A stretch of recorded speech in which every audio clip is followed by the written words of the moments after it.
बताओ 3 दिन से भूत हाथल बानी तू दे तो नहीं थे हमसे भी ए ताती मैया दी के हरे रानी जोर लाड़ता नहीं जोर लाड़ता नहीं चले रे छिनारी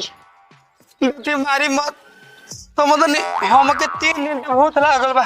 भूत आइले बा चल जा घोड़ी बाबा झाड़ न चल न भूख लागल बा घर में कुतौ खरती नहीं खे चानी दे दी ना आपके भगवान दोरा लइका दिहन दोरा लइका ये छियतरो डोरा और हमरा के ना चाहिए डोरा और हम घर गुण बरल ढेर बा हम घरे अच्छा सीतनी कुछ दे दहो रुपया पैसा धन दो हमारा नाम पुजारी कुमार चाची के को नाम हरे तहले तो होता नहीं देखो हमने प्रेम से बड़ा चाची कहने जा प्यार करता हमरा से ओ चिनार करता कोनो लाइन ना के प्यार कर लो हम भिखारी हई खाए खाती मांगे खाए वाला पैसा मिलेगा तब ता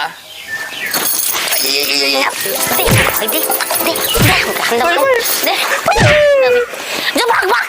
भाग गाँव से हम भीख मांगूंगी बाले भीख मत दिया बाकी मत मारो जो भाग भाग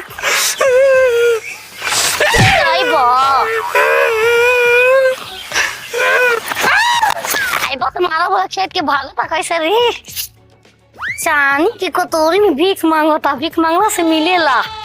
हमू पूरा गांव में मांगब को पैसा हमरो के मिल जाए छिनाल बमला कहला रानी गोर दबू तो पैसा दे नोगो समझ बा तो मांग लेंगे जी ए दे दादा भीख हो छिनाल चोली साया कुर्ती ब्लाउज रुपया पैसा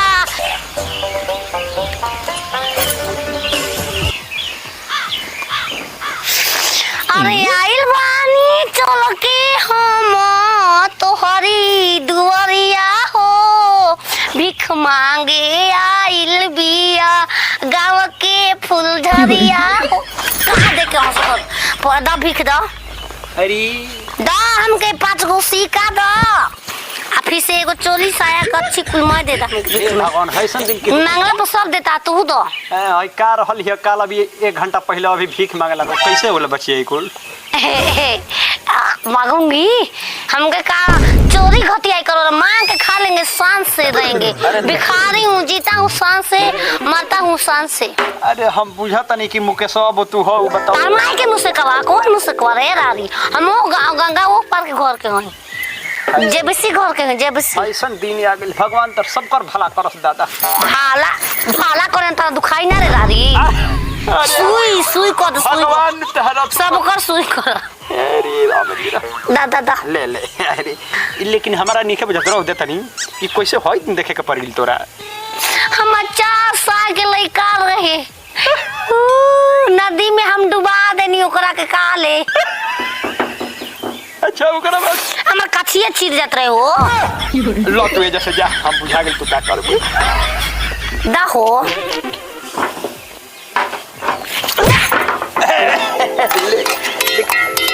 ऐसन दिन देख ला छिनार अपन पहला कमाई अपन पप्पा के दे उनका खाती आई प्रण की नम ऐसे उड़े वाला 243 को क्रॉस हो यानो में बैठ के ओसन गाड़ी बनाएंगे कि फ्रेंड रे हां रे ठीक ए एरोप्लेन ये एरोप्लेन दे दो जा भीख सारी साया ले ही रे अरे सारी साया दे ना पैसा दे रही है ना निकालो जल्दी देखो तो भीख बढ़िया भीख आए गाड़ी कैसे दे ले रे छिनरी कितना पैसा चाहिए महाराज बैक और जितना चाहिए उतना बोली और ऐसा हूं तो हमारे द्वारा पर रोज 50 आदमी खा के जाला तो अब पैसा की कमी है महाराज धन दौलत रुपया बंगला गाड़ी इतना बाकी कोई तो एक बिघा लिख देते हैं लोगों में पैसा ये हाथ के मोइल महाराज पैसा की कमी है हमारे भी आज हमरा कभी घरे आई देखी घर पूरा टाइल्स लेके तू कर बनी हम दीवारों टाइल्स ले टाइल्स वाला दीवार आई ना द्वार पर हमरा 4 चक्का गाड़ी लागल है दोस्तों JCB tractor Scorpio Bolero Fortuner हां रुका बात करते हैं हां और सब बताएं बकरी या ले ली महाराज 50 को बकरी रख ले का रात तकले बड़ा ए चुप ना रहा सुनी ना रहा के बाद में करता नहीं है मोबाइल पे भिखारी ठीक है ना भिखारी है हम के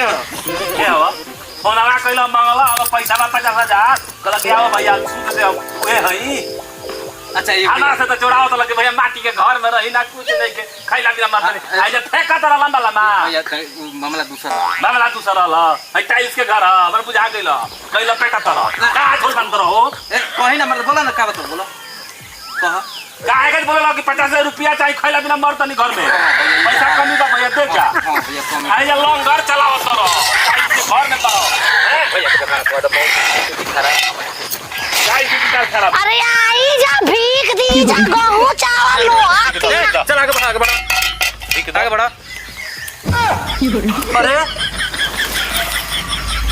ई तो बना रे रतिया में गोप में बाला तबो ना खची ना तू तू कहां को रे ई करे भीख मांग सही तू ही ना भेजले रहे रे हम भेजले रही अरे भीख मांगो के हई भीख दो के हई दे दे फेंक हम पत्नी- मेरा रू हमार दे दे ई कहां से रे पैसा भरे मलाई चटल जाई एक दिन मलाई पर जीजन जामनी के चाट के ई कहां से रे तू मेहरारू से भीख मांगवा रहो अरे हां हम को तारी पूछी तो कहां से तई मांग चल मेहरारू पूरा गांव में आदमी मांगत हम देखल भाई मांगत सीख ले बानी आदमी मांगत है? हां वो लेका मंगले रहे वो बहुत भैया हां ए दूसरा द्वार पे जा भैया मजबूर बने मजबूर बने तोरे नहीं पार करोगे हां हमारे मला समझ लो अरे मला रुक हमारे हां बोल भाई बोल तोहर मेहरान हमारा रोटी पे हाथ फेर दिल रोजी रोटी पर हम तो खप मारनी हरे हमारा भीख मांगे अलग तहार हो हाय बोल एगो घर में रही मांगत है बस बड़ी मार मारे छिलक ले चला ले पर